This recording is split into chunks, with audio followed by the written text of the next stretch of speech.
In the tranquil landscape of Jeffersontown, Kentucky, a tableau of quaint Americana enveloped by verdant woods and dappled sunlight, the veneer of normalcy wavered.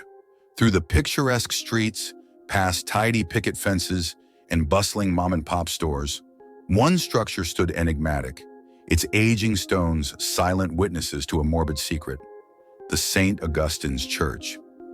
Inside this historic structure, Detective Nathan Briggs delicately navigated the chalk-marked crime scene. His cobalt gaze absorbed every splatter of crimson, every trace of struggle as a tempest of thoughts swirled within him. He barely made a sound as he moved about, the sturdy leather of his shoes muffled against the polished marble floor. His jaw, often clenched in thought, relaxed when he spoke, his words measured, calculated. "What do we have, Marlene?" he asked, not tearing his eyes from the gruesome scene. His partner, a woman with a no-nonsense demeanor and sharp eyes, turned to him. "Victim's a choir member, like the last two," she replied, her voice barely above a whisper, almost drowned by the murmuring echo of the hollowed sanctuary. Behind them, the vestiges of the choir loft stood, its pulpit hauntingly silent. Nathan cast a wary look at the structure towering above them. A shiver raced through him, a mixture of the late autumn chill seeping through the stained glass windows, and an indescribable dread that twisted his insides. But he pushed the discomfort away. Heights weren't his friend, but he didn't need to scale the lofty perch to piece together the victim's story. The rest of the day unfurled in a slow dance of mundane procedures, dusted with the macabre. Autopsies, lab reports, and crime scene photos painted a horrifying portrait, an unseen specter of death lurking in the church's sacred corners. All the while, his mind reached back into the cobwebbed past, a time of personal loss, a shared memory of trauma that his current endeavor disinterred. As night draped itself over Jeffersontown, he found himself standing in the doorway of his modest home. Inside, warmth spilled from the living room, where his niece, Lila, sat engrossed in her books. Her presence in his otherwise solitary life was his beacon, his motivation to stand against the shadows that loomed over them. A man whose life was a paradox of silence and turmoil, he retired to his study, where crime scene photos lay scattered over the mahogany desk. The dead demanded justice, but more importantly, they demanded understanding. They whispered their stories from the silent church to the quiet detective, etching the first chapter of a macabre tale that promised to challenge the limits of his courage, his sanity, and his perception of reality. As he scrutinized the photos once again, the insidious undercurrent of a dreadful choir echoed from the corners of his mind, a foreboding overture to the unholy symphony yet to play. As the days wore on, the once lively streets of Jeffersontown fell under a veil of anxious anticipation. Folks whispered in hushed voices, their eyes cast fearfully toward the church, standing ominously against the quiet town skyline. Even the chatter of birds in the dawn felt muted, the rhythm of life disrupted. The heart of this unease beat within the silence of St. Augustine's Church, resonating within the void left by the departed choir. Nathan stood at the entrance of the church, the worn wooden doors creaking softly under his touch. The vaulted nave beckoned, its quietness prickling the hairs on the back of his neck. He tread lightly, feeling the chill that clung stubbornly to the stone floor seeping through his shoes. His gaze, once again, flit anxiously to the looming choir loft, the empty pews like rows of silent specters. The unease within him stirred, his fear of heights merging inexplicably with the burgeoning mystery around him. He was not alone. From the pulpit, Father Ambrose, an old priest weathered by time, watched him with rheumy eyes. He seemed an anachronism, a relic in his archaic vestments, his voice a rustling echo from the past. "Detective Briggs," he called, his voice a weary drone against the crypt-like silence. "You won't find your answers in the silence. Listen to the echoes."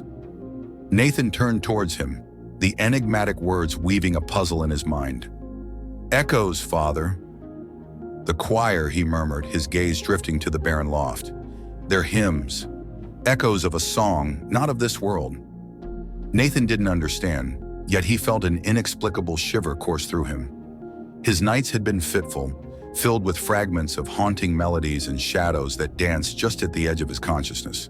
And the hymn book, a worn-out artifact, its pages brittle with age, seemed to call to him, its cryptic tunes a siren song he was unable to resist. Back home, the weight of the day bore down on him. Lila, ever the beacon of light in his somber world, noticed his weariness. "Uncle Nate?" she asked, her green eyes reflecting concern. "Is everything all right?"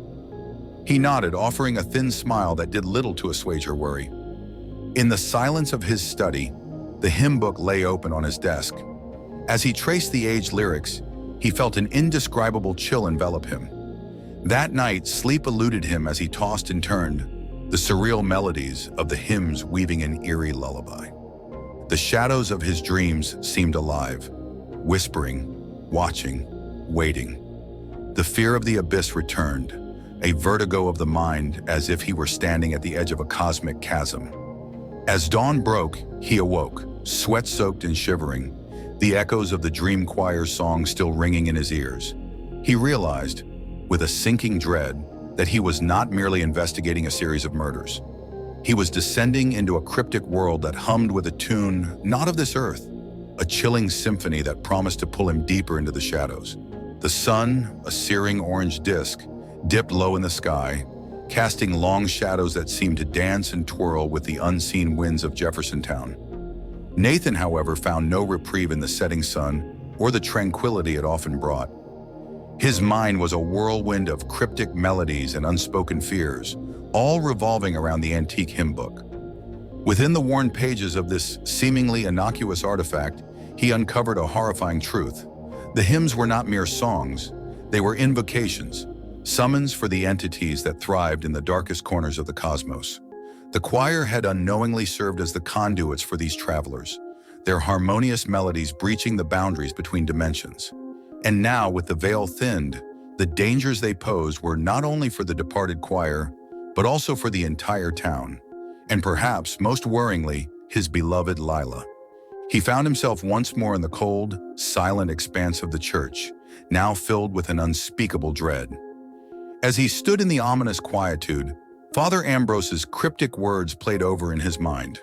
The old priest's cautionary tales weren't just the ramblings of an old man. They were warnings. He could feel the unseen gaze of these cosmic entities, their attention drawn by the echoes of the hymns. His nights were tormented by nightmares filled with abysmal depths and towering heights. Each dream felt like a plunge into an unfathomable abyss, an eerie manifestation of his fear of heights. Lila, the flame-haired teenager with her father's stubborn chin, had noticed his distress. "Uncle Nate," she ventured cautiously one evening. Her voice quivered slightly, betraying her unease. "You've been different, distant." He looked at her, his heart aching at the worry etched on her young face. He forced a reassuring smile, not daring to burden her with his mounting fears. "Just a complicated case, sweetheart," he responded, an edge of fatigue in his voice. The lie hung heavy between them. That night, as the moon bathed the world in a silvery glow, he sat alone in his study, the hymn book spread open before him. Each word he read, each melody he imagined, was a step towards an unfathomable abyss. It wasn't just the height that terrified him. It was the vast, unknown expanse of cosmic darkness, teeming with ancient horrors. He was grappling with this newfound knowledge. His fear of heights, once a personal phobia, had transformed into an existential dread of cosmic proportions. His duty as a detective and his love for his niece propelled him forward, but every step he took toward understanding seemed to push him closer to the edge of the precipice. With each passing moment, he was not just investigating, he was fighting against a nightmarish symphony that threatened to drown him in its abyssal chorus. Under the ashen skies of a storm-brewing day, Nathan stood at the foot of St. Augustine's bell tower. Its ominous height loomed over him, the upper reaches lost in the clouds. Every instinct screamed at him to retreat, to step away from the precipice. Yet for the sake of his town, for Lila, he quashed the rising dread within him. His hands steadied as he unlatched the door, his every sense bracing against the vertiginous ascent that lay ahead. The narrow spiral staircase, worn by countless footsteps of the past, coiled upwards like the innards of some giant beast. Each step he took was a confrontation with his fears. The cool, musty air of the stone tower bore down on him, and the echoes of his footfalls were swallowed by the tower's ancient stones. As he climbed, he clutched the hymn book tightly, its worn leather cold against his clammy hands. Nestled within its pages was a counter-ritual, a melody that promised to seal the rift. It was his only hope against the encroaching void. His pulse thrummed in his ears, a frantic rhythm against the silence of the tower. The climb felt endless, a seemingly infinite journey towards the eye of the storm. When he finally emerged onto the open platform of the bell tower, the world seemed to sway beneath him. The townscape of Jeffersontown stretched out below, dwarfed by his fearful elevation. His hands, though trembling, managed to open the hymn book. His eyes scanned the counter-ritual, the ancient notes blurring and dancing before his gaze. Summoning a courage he never knew he possessed, he began to hum the tune, a melancholic melody that felt heavy on his lips, a requiem for the horrors that lurked beyond.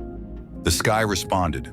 The swirling clouds above churned with a newfound fury, mirroring the chaos of the cosmic abyss he sought to quell. Yet Nathan held his ground, his voice weaving into the storm, a harmonious battle cry against the encroaching dark. As the final notes died down, the tempest quieted.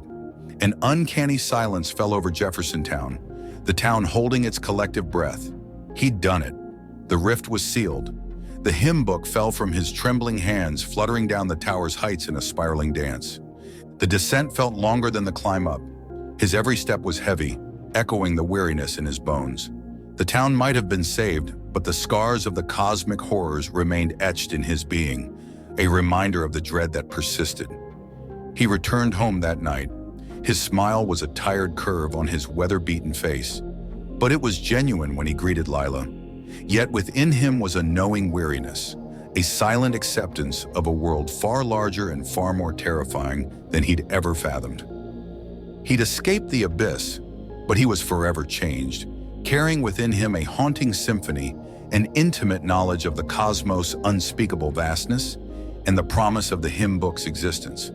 The shadows may have retreated, but they lingered at the edges of his world, a reminder of the void that once was, and the void that could be again.